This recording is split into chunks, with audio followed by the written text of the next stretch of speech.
Puisque tout est bon, on va attaquer l'action du jour.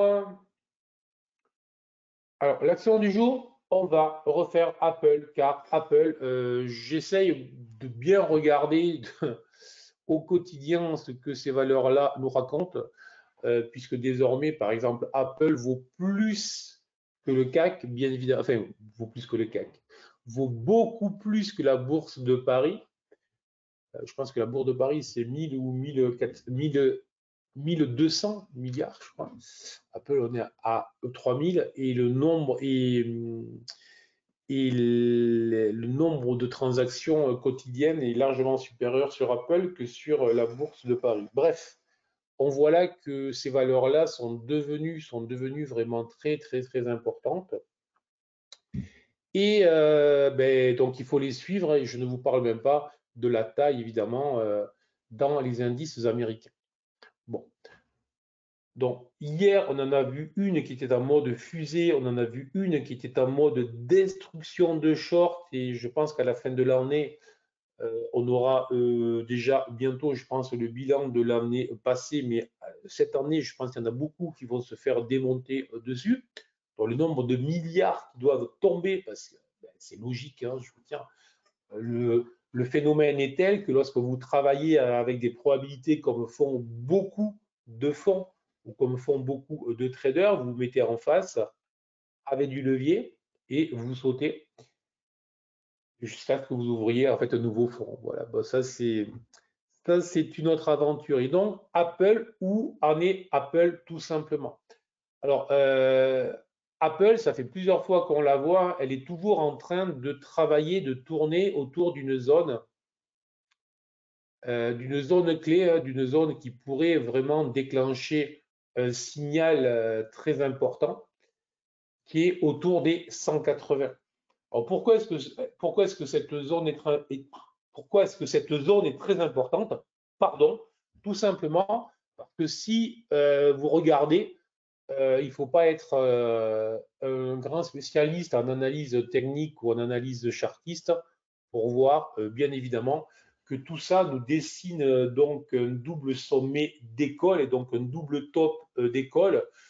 Donc, autrement dit, une configuration chartiste de retournement majeure, d'autant plus qu'elle dure maintenant depuis plusieurs mois, depuis près de 4 mois, et qu'en plus, elle se fait sur une grosse valeur qui ne surperforme plus les marchés, ne surperforme plus les indices, même pire, qui sous-performe. Ça veut dire que la performance d'Apple est un frein à la performance du S&P et du Nasdaq, des indices américains en général. Bon, ça veut dire quoi? Ben, ça veut dire que surveiller Apple avec son poids, surveiller cette zone des 180 qui a été testée à 3 ou 4 reprises, si jamais cette zone venait à céder, ben, ça pourrait déclencher bien évidemment le report d'amplitude en direction des 164, donc une baisse d'une dizaine de pourcents. Et si Apple venait à plomber d'une dizaine de pourcents, vu son poids, je ne dis pas que ça va retourner les marchés, les indices américains, et ça va nécessairement les freiner, sauf si Nvidia passe de 750 à 1500 d'ici le mois prochain. À la vitesse où ça va, why not, puisqu'ils annoncent leurs résultats la semaine prochaine, peut-être qu'ils nous feront une méta la semaine prochaine avec un plus 20 ou un plus 30, je ne sais pas. Donc, on peut y aller. Donc voilà, donc tout ça pour dire, personnellement, je surveille ça, on en reparlera, on met ça vraiment dans une alerte sérieuse. De manière zen, il ne s'agit pas toujours la même chose, hein. On aborde la bourse avec le sourire, avec calme et avec beaucoup de zen, de zénitude. On est Et l'agressivité, personnellement, je suis très agressif, mais je réserve mon agressivité à lorsque je rentre sur les marchés et je ne la réserve pas ni aux autres, ni à la bourse, ni aux méchants qui font que des fois, ben, lorsque je trade, je perds, etc. Ça, c'est. Voilà. Donc, Sur ces, j'espère, bonnes paroles, ah, j'ai une question. Est-ce que le vendredi après-midi est un marché particulier? Alors, tous les jours sont des marchés particuliers. Toutes les matinées, toutes les après-midi sont des marches, des périodes, pardon, des périodes particulières. Mais pourquoi? Mais après, euh, j'avais fait des webinaires sur le sujet des périodes. Il faudrait que je fasse aussi un webinaire sur ça. Bon, après, moi j'ai beaucoup de statistiques sur les journées, c'est-à-dire en fonction des journées différentes, en fonction des suivis de journée, on sait qu'il y a des biais de journée. Mais attention, là où ça devient compliqué, c'est que ces biais de journée doivent être remis dans le contexte des journées précédentes et le tout doit être mis dans le contexte de la tendance globale.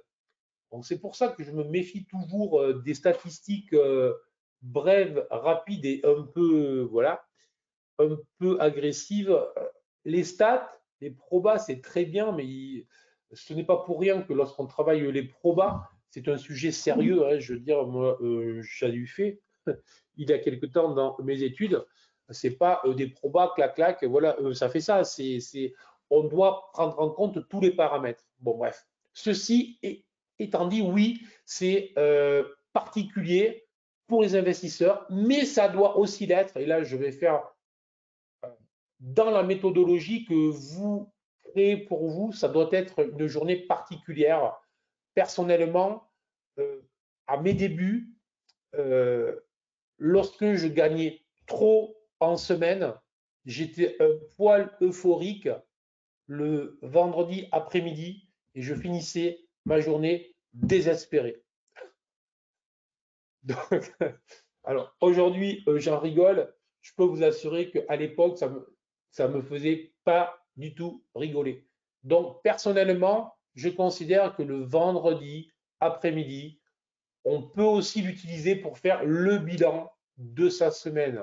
Après, après, après, c'est vraiment fonction de chacun. Voilà. Donc, il est important de bâtir son plan et sa méthode en fonction de ce que l'on est. Voilà. Donc, j'espère que votre semaine a été bonne.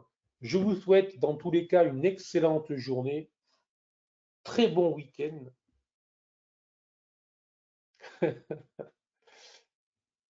Et voilà. Et je vous dis à lundi. Ciao.